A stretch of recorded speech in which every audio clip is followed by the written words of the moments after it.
when it comes to attraction, emotional, sexual attraction, does this need to be cultivated over time in a long-term relationship, or is this something what will always be there?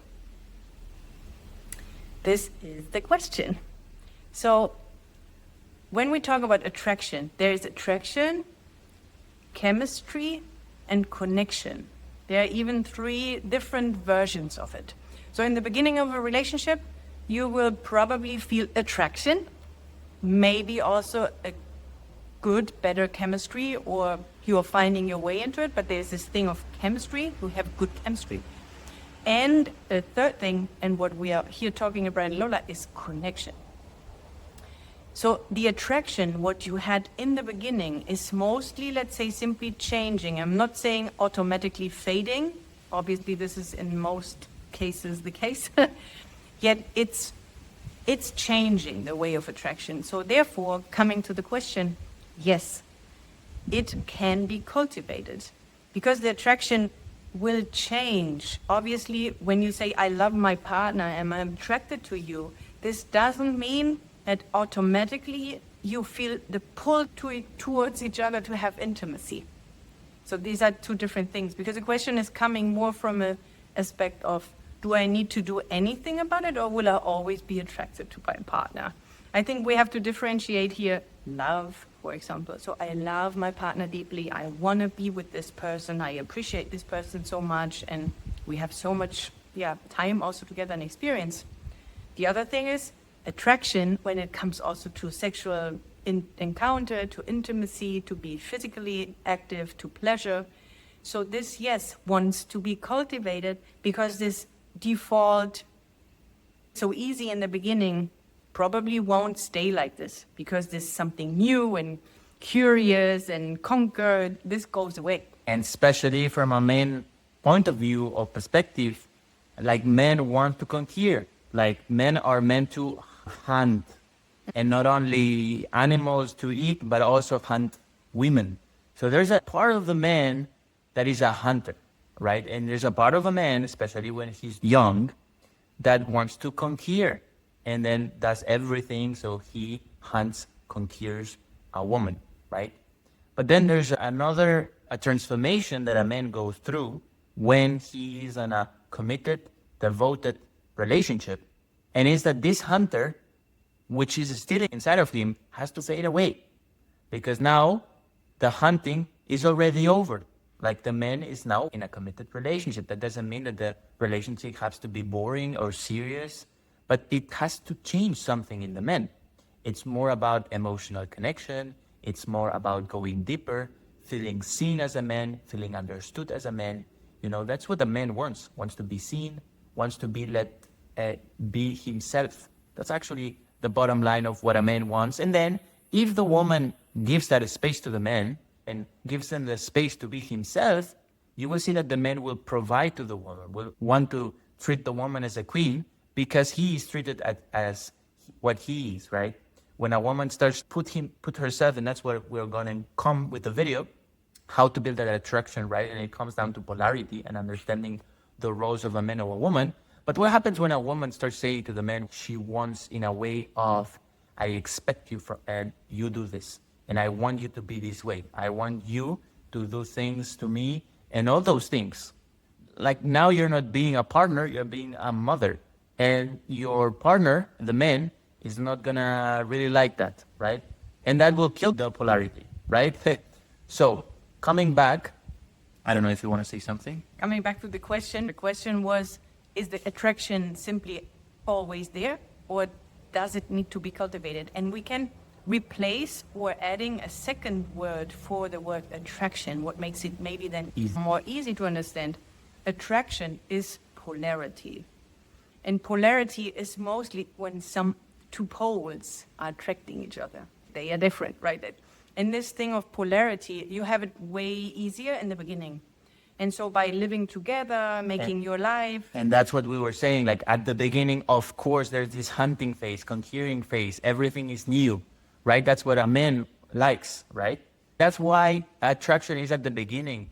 But after many years, you get into routines, you get into daily chores of the house, things to take care of, obligations, responsibilities, and now all this new and juicy stuff fades away, of course. So attraction, we have to have tools to keep it going and to spark it again if you have lost it, but also how can we maintain it and even increase it?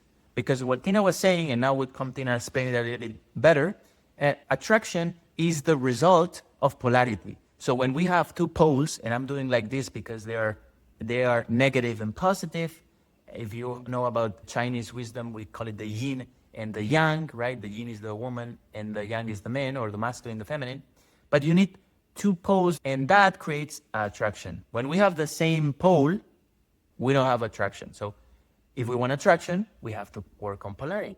And if we want polarity, we need to understand the natural essences of the woman and the natural essences of a man. And this, what we're talking about, is actually the second big pillar of our framework that is called the connection and intimacy code. We have pillars, right, that we have to work on if we want to maintain a vibrant and alive relationship, which are honest communication, which is all about trust, connection, emotional connection. Then we have polarity and attraction, which is what we're talking about in this video, about how now that we have connection, how can we feel this desire and pull towards each other?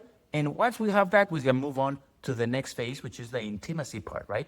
Now that we have the connection, that we have the pull, the attraction, now we're going to, of course, inevitably end up doing juicy things, right? Having sex, having intimacy, but we have to learn ways that are not the default, right? How can we have a nourishing intimacy? But that's the third pillar. Now we are on the second pillar of polarity. And now Tina will explain a little bit how to cultivate that polarity so we have attraction and we can maintain it throughout the years. Especially when you lost it a bit, not like we say nurture. Nurture polarity is reflecting back on it what is actually a masculine essence and a feminine essence. What would be qualities of a integrated, beautiful, masculine man and an integrated, embodied, feminine woman? Like, what are the qualities of these two archetypes, let's say? And then you can check in, because these two would, like, inevitably attract each other. And so when you feel like, we lost a bit this spark, we lost a bit this attraction, and we love each other deeply, how much of these two archetypes you actually embody? How much of you lives this sensual, flowy, creative, leaned back, trusting a man version of a woman? And how leading, providing, protecting, decisive, assertive version of a man are you or your partner? And when you there feel like, actually this is not so much us, or, I see potential to change this.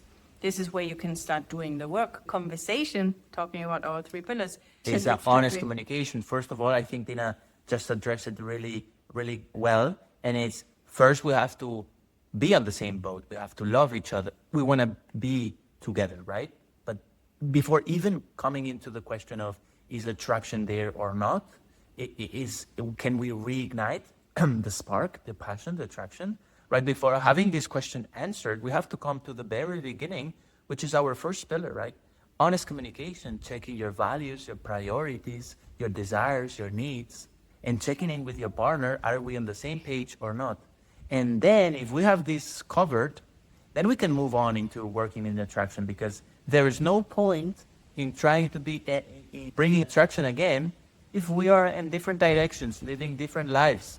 That's why the first pillar of honest communication is something that we teach. We give you the tools to have this conversation. So that's on other videos. That's on our program, Pull Me Closer, signature program. And now that for sure you will have these conversations, now we move to the attraction, right? And mostly the case is that if we have been throughout the years, what happens is that we have lost the polarity. It means that the woman is no longer on this pole of femininity, and also the man is not on this pole of masculinity. It's basically no polarity at all. Like we are friends or roommates or best buddies. Like we get along really well. We organize ourselves very well. We are a good team. But we actually haven't built that feminine essence for the woman and the masculine essence for the men. Or worst case scenario, which is also the case, is that the roles are reversed. So is not that there is no polarity. It means that the woman has chosen or has Consciously. subconsciously polarized to the masculine essence, and the man has polarized to the feminine essence. And I said worst case scenario, but that's not true. It's actually the case. And it's what you see all around, and we can understand it in many ways on the times that we're living and where we're coming from, the last century, and how the families were organized. And now we're moving to the other side, which is that the woman is having this masculine essence, leading, making decisions, organizing, and the man is more going behind the woman. Following, caring. So it is bringing more feminine qualities, and that's exactly the times that we're living right now. Like men have to learn feminine qualities, emotional intelligence, for example. And women nowadays are being asked to heal or work on their masculinity. But we don't have to forget that a woman, on her natural essence, she's a feminine woman. So yes, she has to work actually on the masculine as well. So this doesn't mean that the woman has to work on her feminine and that's it, and the man has to work on his masculine. Actually, we both need to work on both essences. We, as human beings, have both essences, okay? We have the feminine essence, which is this sensibility, this creativity, this sensuality. As a man, I have all of those things, but I also have this decisiveness, this initiative, this leading position. And that's also on a woman. But on a relationship, and that's the good thing about a relationship, if you were single, you should be both things at the same time, right? You should work on your masculine and feminine. But being on a relationship, that's where you come to something that we call the interdependence. Now, I don't have to be, as a woman, masculine and feminine. Actually, I'm going to give the place of the masculine to my men, and I'm going to lean back into my feminine. And that's the wonderful thing that will happen in a committed, devoted relationship, is that both of us can lean into our natural essences so we can actually have a bigger energy and a bigger experience together than alone. So that's something that you learn, that 1 and 1 is not 2, it's actually 3. So a woman and a man is not just a woman and a man, it's a woman and a man in a whole relationship. And that's what we want to nurture. We want to nurture the masculine essence of the man, giving him the space, and that's something also very important. And that's what we also have to understand, that it all starts with the woman. If the woman doesn't want to give the space to the man to be on his masculine, the man won't go there, even though that's what you crave, that's what you long for your man to lead you, and so you can lean back. But you're not gonna do that by forcing your man to be on his masculine, because that actually would be like being a mother, and you won't have any polarity. What you have to do is have these conversations, learn the tools, and that's why we're here, so you can understand these both polarities, and both of you having this honest communication, having this feedback between each other, support each other on leaning back into both essences. So for example, now that you know that there's this thing about polarity, attraction, feminine, masculine, those are things that we teach on our whole program on this part of polarity and attraction. Now, if you guys know this knowledge and you're conscious of it, you're aware of it, now during the day, you can start practicing, and we also give you exercises on how you as a woman can lean back on your feminine, and how can you leave more room to the man to go into his masculine. And this will take time. This is not like a quick fix. That's why you want to take this with care, you want to go slow, and you want to go on this journey, which is also playful, and there's a whole thing to go, right? It's not something that we do like this, but that's also interesting and juicy, right? We can work on this together. And I don't know if you want to say something else. I think it's a beautiful summary. And Bruno was mentioning the program. If you want to check it out, you find the link in the description. And we are happy if whatsoever question you have around this topic or a different question, put it in the comments. And we will love to make a new video about it and answer your questions. If you want to schedule a free call, you can do this. The link also in the comment and the descriptions. And then see you in the next video.